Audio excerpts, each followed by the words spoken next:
Hi, I'm Paul from Wide Mind Coaching.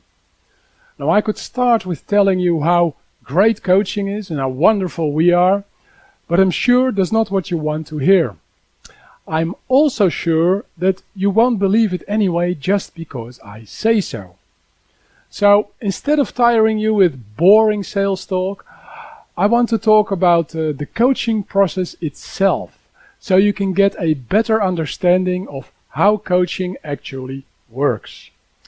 Now, that is what we will be doing in this video, but also on our webpage. Before continuing with a story about Theon lost in the dark forest, I'd like to make some small remarks. The kind of coaching we will be talking about is coaching as a mental process, which basically is divided in life coaching or business coaching. So we won't be talking about sports coaching or fitness coaching or other kinds of coaching which basically are something totally different. Now, coaching does not have a very good reputation. This is mainly due to the fact that there are a lot of so-called coaches that do something that has nothing to do with professional coaching. Now on our webpage we will be discussing this, and we will be discussing how to recognize incompetent coaches. Now let me explain you the difference, or one of the differences, between coaching and therapy. Let me tell you a story. A story about Theon lost in the dark forest. Theon, by the way, is just a random name. Theon is lost in the dark forest. He's cold, hungry, scared, stressed, freaking out. Now a therapist comes by. So Theon goes like, "Please, therapist, help me do something."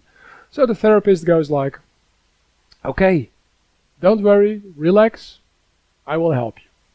So the therapist starts doing his magical therapist thing. And after the session he asks Theon, "Theon, how are you doing? How are you feeling?" And Theon says, "Yeah, I'm doing great. Yeah, I'm relaxed, I'm okay." So the therapist says, "My work is done, I will be going." So he takes his substantial fee and he goes away. Theon now is cured. He controls his negative state of emotions. It is state of anxiety. So he starts walking through the forest, relaxed, not paying a lot of attention to the potential dangers around him. And he gets eaten by a hungry pack of wolves. Oops. So where Theon was cured of his state of anxiety, he controlled his emotional state, his negative emotional state, he never made it alive out of the forest. Okay, same story. Theon lost in the forest, dark night, cold, stressed out, scared. But now a coach comes by. The coach comes by. Theon goes like, "Please, coach, help me, I'm scared, I'm stressed out, I'm hungry, I'm cold." The coach says, "Okay, I help you, but help you with what?" Theon says, "But I'm scared, I want to get out of here." "You want to get out of here? Do you have a plan to get out of here?" "No, I don't have any plan." "Do you want me to help you to develop a plan to get out of here?" "Yes, please help me."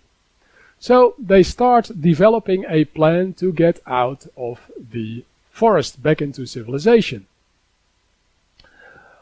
How to stay dry for the night, how avoiding sleeping on the forest floor, at the break of dawn, going downstream, back into civilization. They developed this whole plan.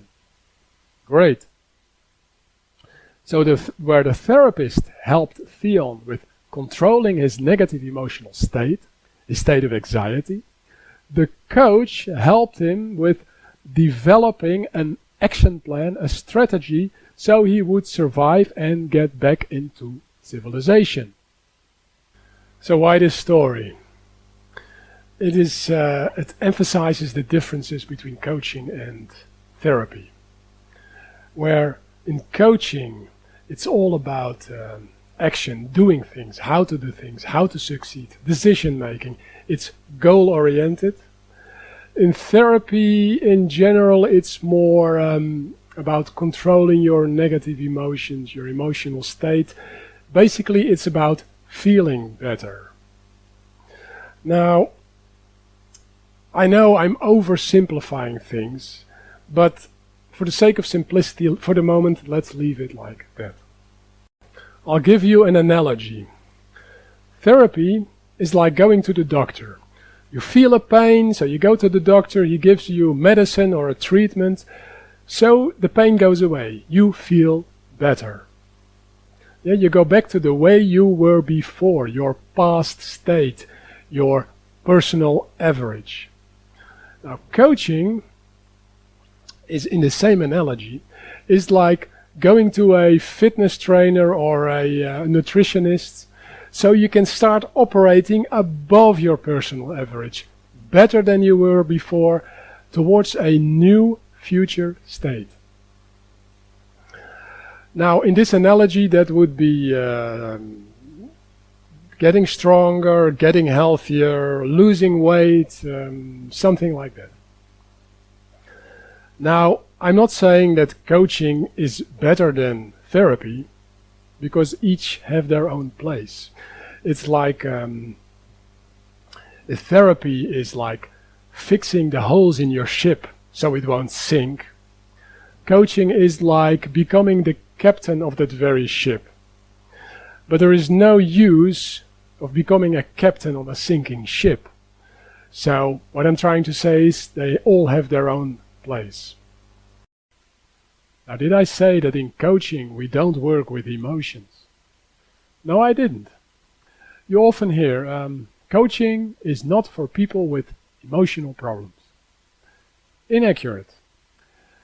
Coaching is not for people with severe emotional problems, like traumas or phobias. Why? Because if you have a trauma or a phobia, you basically just want to feel better. You want to control your emotional state, your state of anxiety. And this is clearly the domain of therapy.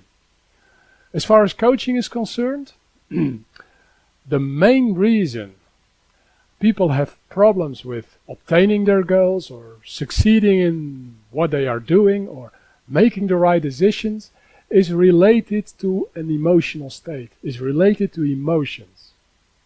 Even in business coaching, people say, business coaching is not emotional, it's not about emotions because business is not about emotions. That is right. Business is not about emotions, but people are. And coaching is all about people, period. I'll give you an example. 1/3 of all bad business decisions are ego-related. Now, ego-related, what does that mean? It basically comes down to I want to feel important, I want to be important, I want to be in the center of attention. It's the need to be and to feel powerful. And big companies have gone down out of stupid ego-related decisions. It's totally avoidable. It shouldn't happen, but yet it happens, and it happens a lot. So we're all emotional beings. We act out of emotions, we are driven by feelings, by emotions, and yet often we're not aware of it. And this is another very important aspect in coaching. Maybe the most important one. Creating awareness. Now, if you are interested in that, I invite you to read more about it on our web page. Especially, I personally think the coaching conversation summaries are very interesting. So be our guest.